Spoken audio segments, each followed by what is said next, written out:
Hello, my name is Jessie and it is so nice to meet you. Today, I'll be reading a book to you called The Ugly Duckling. Some of you might have already heard this one, but don't worry, I'll try to tell it in a fun way. By Hans Christian Andersen. One summer day, a mother's duck's eggs began to crack. 6 little ducklings broke out from their shells. Beep, beep, beep, they cried. Are you all here? The mother asked.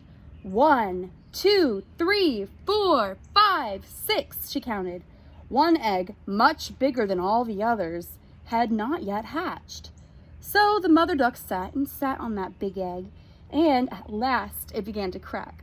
Peep, peep, peep, cried the new duckling.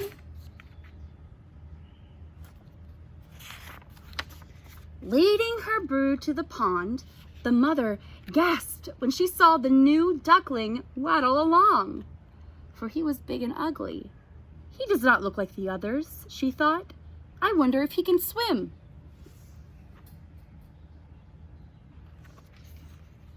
The duckling splashed into the water with the strange, ugly duckling last of all.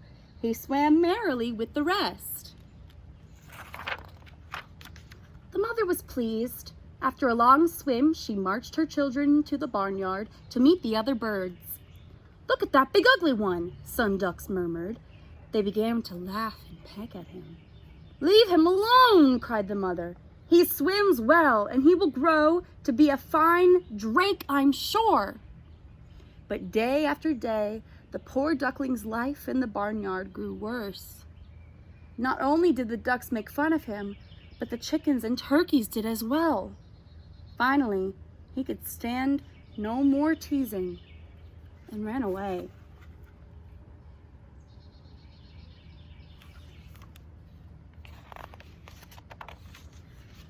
The duckling soon came to a swamp that was surrounded by woods. He fell asleep among the rushes under a friendly moon. The duckling stayed alone in the rushes for 2 whole days. Then 2 wild geese came by, wanting to pass the time. You are so ugly that I like you, one of them said. Come with us and we will introduce you to some other geese. But before they could go, a great bang, bang through the woods. In a flash, 2 wild geese were gone. Hunters and their dogs were coming through the woods. Hunters and our dogs. Sorry, this one's Sterling. The duckling looked out about him. In the distance, he saw an enormous dog, with its tongue hanging out of its mouth. The dog came closer and closer, but after a good look at the ugly duckling, it barked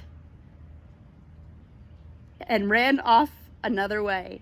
Thank goodness, the ugly duckling cried.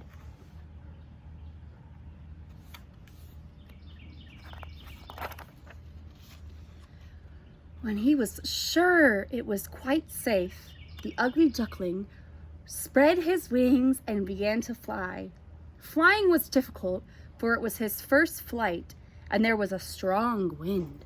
But he kept on till evening, when he came to a little tumble-down cottage.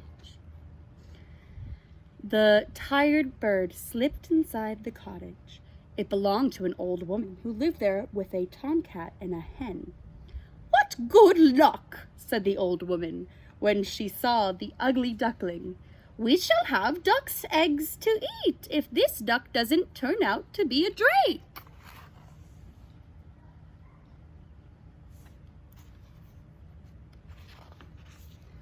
The hen and the tomcat crept quite closely to the drake.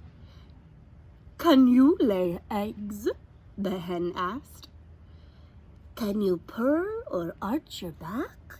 The tomcat asked. No, said the young drake, but I can swim and fly. Swim and fly, the hen cackled. What earthly good is swimming or flying? You should learn to lay eggs. Or purr, added the grinning tomcat. "I had best be on my way," said the drake, whose heart was beating quite fast. He left the cottage at once and flew to a mart.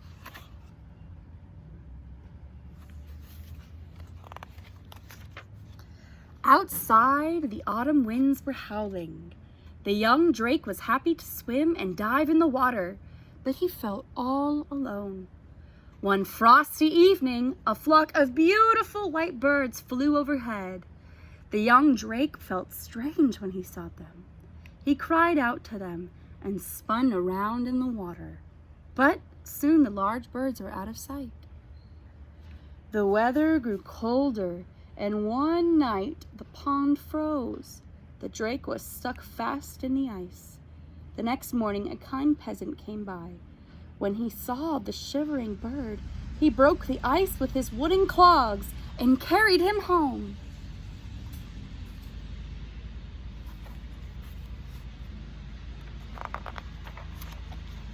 The peasant's children wanted to play with the bird, and they began to chase him. He flew up in a panic, knocking over a pitcher of milk. It crashed to the floor along with some china. "Oh!" the peasant's wife cried, raising her hands in anger. This frightened the bird still more. He flew into the new butter and then into the flour bin. "Out of my house before you spoil all the food!" the woman cried, and she drove the young drake outdoors again.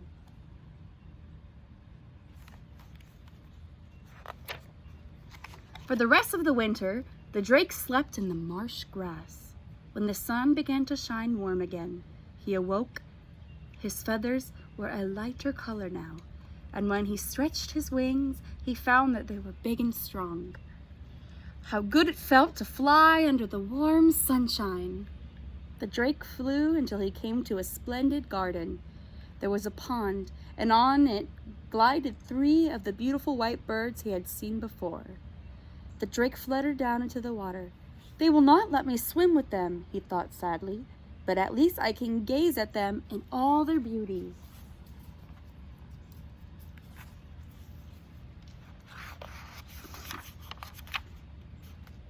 The swan swam closer, and the drake bowed his head as they passed. But there, as he looked into the water, what did he see?